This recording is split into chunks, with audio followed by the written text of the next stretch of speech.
So, in this video, we are going to talk about the activities that are listed in NCERT that are related to photosynthesis. Most of the time, हम ये activities ignore कर देते हैं, but the thing is कि इन activities से भी boards में questions आते हैं.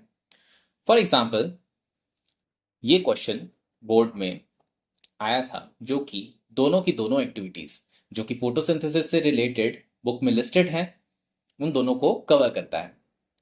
So what is this question? Let's look at it and इसको आंसर कैसे करना है? I'll teach you that.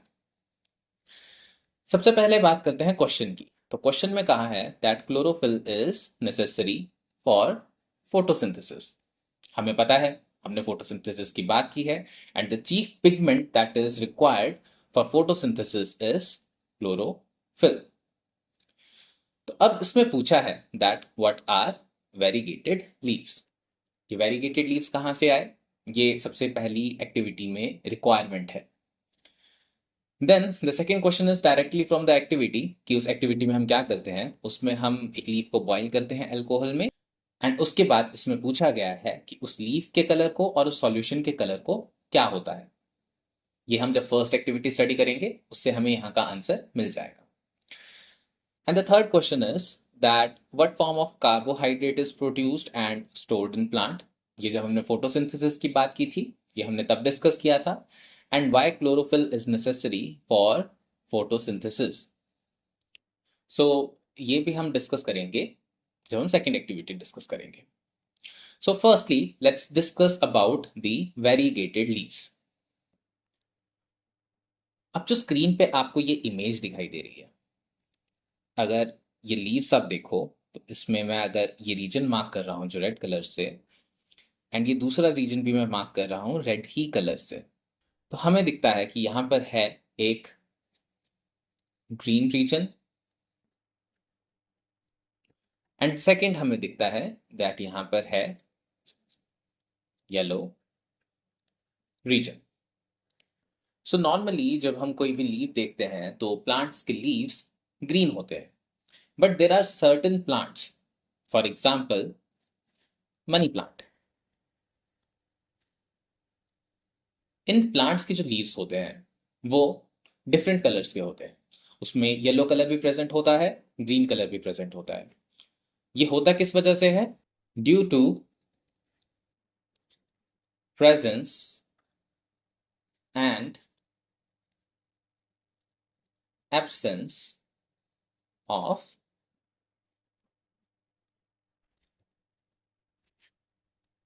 Chlorophyll. Chlorophyll green coloured pigment है. लीफ को ग्रीन कलर कहां से मिल रहा है? क्लोरोफिल की वजह से मिल रहा है. तो अगर जहां पर क्लोरोफिल प्रेजेंट होगा वहां पे लीफ ग्रीन कलर का होगा, जहां पे क्लोरोफिल एब्सेंट होगा वहां पर लीफ येलो कलर का होगा. सो अगर ये क्वेश्चन आपके बोर्ड्स में पूछा जाता तो आप क्या करते? फर्स्टली आप एक डायग्राम ड्रॉ करते कुछ इस तरह का लीफ एंड इस पे मार्क करते रीजन्स थोड़े ग्रीन कलर से एंड थोड़े येलो कलर से. अब ये डायग्राम बनाने से ही एग्जामिनर को जो एग्जाम चेक कर रहा है उसे पता लग जाता है that you know about variegated leaves. Then you would have written this definition that these are multicolored leaves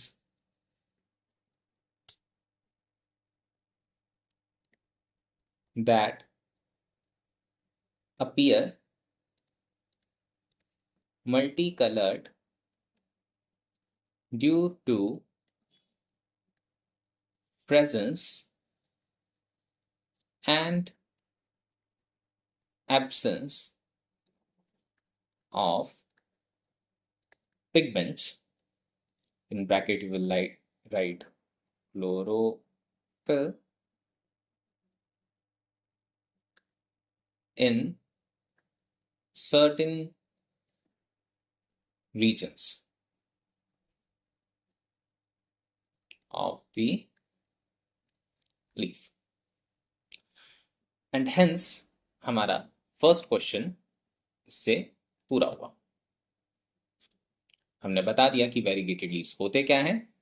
and अगर हम इसी का एग्जाम्पल ले, then write example as money plant.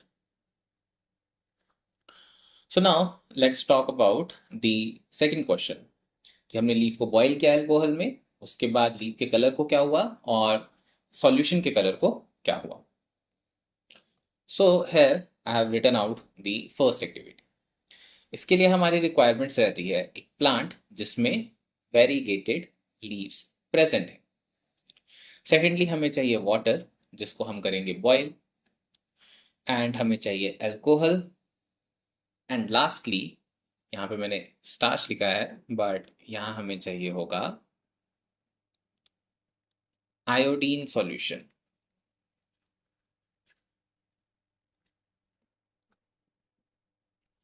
सो प्रोसीजर क्या रहेगा?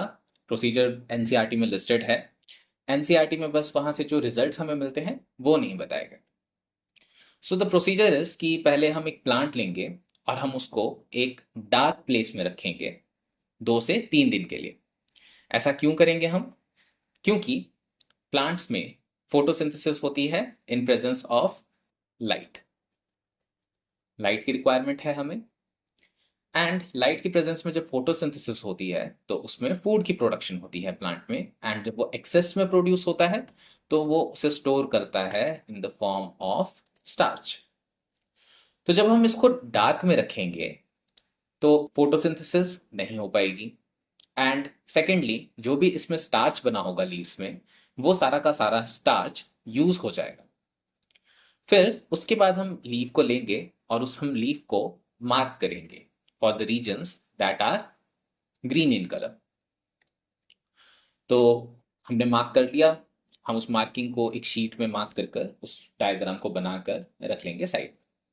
उसके बाद हम उसको करेंगे बॉईल। बॉईल करने से क्या होगा? क्लोरोफिल का ब्रेक डाउन हो जाएगा, एंड जब हम उसको बॉईल करने के बाद डिप करेंगे अल्कोहल में तो वो क्लोरोफिल लीफ से निकलकर उस अल्कोहल में मिक्स हो जाएगा। So the question was that what will happen to the colour of alcohol. ये हो जाएगा ब्राइट ग्रीन। फिर उसके बाद हम उस लीफ को देंगे एक वाटर बाथ और उसको हम ऑब्जर्व करेंगे। तो इस ऑब्जर्वेशन में क्या होगा? हमारे पास मोस्टली लीफ का कलर जो होगा वो निकल जाएगा, एंड जो सॉल्यूशन था वो हो जाएगा ब्राइट ग्रीन। ऐसा करने के बाद हम डिप करेंगे लीफ को एक आयोडीन सॉल्यूशन में। अब आयोडीन सॉल्यूशन यूज होता है डिटेक्शन के लिए स्टार्च की, एंड स्टार्च क्या होता है? स्टार्च स्टोर्ड फूड होता है इन केस ऑफ प्लांट्स जब वो फोटोसिंथेसिस परफॉर्म करते हैं। सो जब हम इसको आयोडीन सॉल्यूशन में डिप करेंगे तो हमारे पास आएगा ब्लू कलर लीफ के ऊपर, और जब हम उसको रिंस ऑफ करेंगे तो वो ब्लू कलर जहां जहां पर स्टार्च प्रेजेंट होगा वहां वहां पर रह जाएगा, एंड उसके अलावा जो भी रीजन्स थे जहां पर स्टार्च एब्सेंट होगा वहां पर आयोडीन का कोई कलर नहीं आएगा। तो जब हम इसको वापस ऑब्जर्व करते हैं तो हमारी ऑब्जर्वेशन काइंड ऑफ सिमिलर आती है इसी लीफ की जिसका हमने स्टार्टिंग में डायग्राम ड्रॉ किया था। जो जो रीजन हमने ग्रीन कलर से मार्क किया था वहां वहां पर स्टार्च प्रेजेंट होगा। क्यों होगा? क्योंकि वहां पर पिगमेंट था क्लोरोफिल,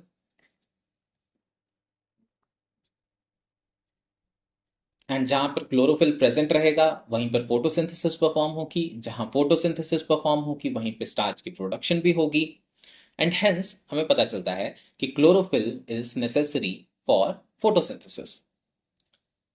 फर्स्ट एक्टिविटी से हमें यह समझ आया। सो इसका answer the second question that colour of leaf को क्या हुआ था? वो लीफ कलरलेस हो गया था, एंड कलर ऑफ सॉल्यूशन को क्या हुआ था, वो ब्राइट ग्रीन हो गया था. So now what form of carbohydrate is produced. हमें यहीं से इसी एक्टिविटी से इस क्वेश्चन का भी आंसर मिल गया. कार्बोहाइड्रेट जो प्रोड्यूस होता है, वैसे कार्बोहाइड्रेट जो प्रोड्यूस होता है वो होता है ये ग्लूकोज. बट जब ये एक्सेस में प्रेजेंट होता है तो वो एक्सेस ग्लूकोज जाकर बन जाता है स्टार्च. अब हमें कैसे पता चला कि वो एक्सेस ग्लूकोज का स्टार्च बन गया? क्योंकि हमने टेस्ट किया विद आयोडी. तो हमें पता चल गया कि जो स्टोर्ड कार्बोहाइड्रेट होता है प्लांट के अंदर वो होता है starch. And why chlorophyll is necessary for photosynthesis? क्योंकि जिस जिस रीजन में क्लोरोफिल प्रेजेंट था एक वेरीगेटेड लीफ के अंदर, सिर्फ उस रीजन में ग्लूकोज और स्टार्च की प्रोडक्शन हुई. उसके अलावा जो बाकी के रीजन्स थे वहां पर कोई स्टार्च की प्रोडक्शन नहीं हुई. एंड हेंस ये क्वेश्चन तो हो गया complete. Now let's talk about the second activity. See, इस एक्टिविटी के लिए हमें चाहिए दो प्लांट्स. एंड यहाँ पे ये जो डिश रखी है, इस डिश में हम डालेंगे potassium hydroxide, KOH. The thing is कि फोटोसिंथेसिस के लिए क्या क्या नेसेसरी होता है. Let's first talk about that. Photosynthesis के लिए नेसेसरी है सनलाइट. सेकंड थिंग है कार्बन डाइऑक्साइड.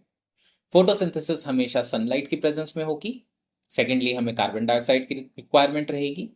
कार्बन डाइऑक्साइड पूरे प्लांट के सरफेस से एब्जॉर्ब होती है, बट सबसे ज्यादा एब्जॉर्प्शन होती है उसकी स्टोमेटा से. एंड स्टोमेटा ओपन और क्लोज होते हैं गार्ड सेल्स की हेल्प से. स्टोमेटा ओपन और क्लोज करना क्यों नेसेसरी है? क्योंकि स्टोमेटा से वाटर लॉस हो सकता है. तभी जो डेजर्ट प्लांट्स हैं उनमें दिन के टाइम पे स्टोमेटा क्लोज्ड रहता है, सो दैट वो वाटर प्रिजर्व कर पाए. बट अगर वो स्टोमेटा दिन में क्लोज्ड रहता है तो फोटोसिंथेसिस कैसे परफॉर्म कर पाते हैं वो प्लांट्स? क्योंकि फोटोसिंथेसिस के लिए तो कार्बन डाइऑक्साइड नेसेसरी है. For that they do one thing कि वो रात के टाइम पे कार्बन डाइऑक्साइड एब्जॉर्ब करके रख लेते हैं एंड दिन के टाइम पे वो स्टोमेटा को क्लोज कर देते हैं. फोटोसिंथेसिस एक सिंगल स्टेप प्रोसेस नहीं है. It is performed in different steps, and that's why CO2 को पहले एब्जॉर्ब कर कर बाद में यूज किया जा सकता है. The third thing is water, जो कि नेसेसरी है फोटोसिंथेसिस के लिए. अब जो ये एक्टिविटी है इसमें हमने क्या किया? हमने KOH यूज किया. KOH क्या करता है? KOH एब्जॉर्ब करता है CO2 को. हमने इस प्लांट के ऊपर एक बेल जार लगा दिया और इसे सील कर दिया, एक एयर टाइट चैम्बर बना दिया इसे. अब अगर ये एयर टाइट चैम्बर है, दैट मीन्स कि इसके अंदर जितनी पहले से गैसेस प्रेजेंट होंगी सिर्फ वही गैसेस रहेंगी और बाहर से कोई और एक्स्ट्रा गैस नहीं आ सकती. हमने इस प्लांट को भी सील कर दिया बेल जार से, बट इसमें हमने KOH यूज नहीं किया. तो हमने इन दोनों प्लांट्स को छोड़कर रखा थोड़ी देर के लिए लाइट में. आफ्टर सम टाइम हमने ऑब्जर्व करा कि जिस प्लांट के साथ हमने पोटेशियम हाइड्रोक्साइड को रखा था